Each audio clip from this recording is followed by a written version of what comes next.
Ayan, so magandang umaga po lahat. Ayan.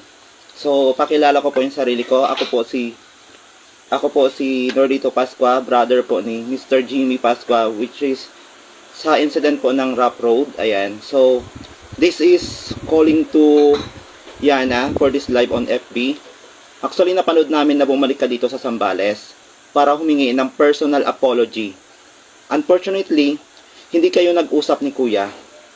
Ito lang ang sasabihin ko sa iyo, Aliana. Kahit pa mag-public apology ka at humingi ng personal apology kay kuya ko, desidido kaming ituloy ang kaso. Desidido kaming ituloy ang kaso laban sa iyo.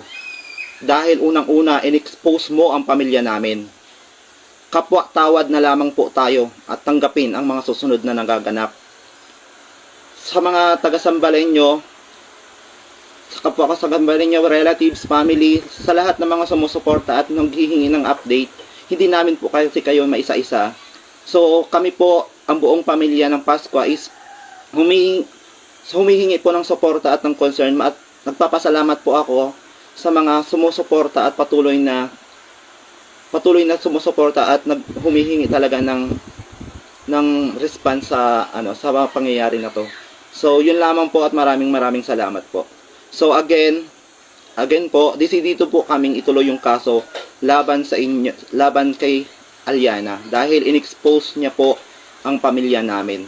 Yun lamang po, maraming salamat po.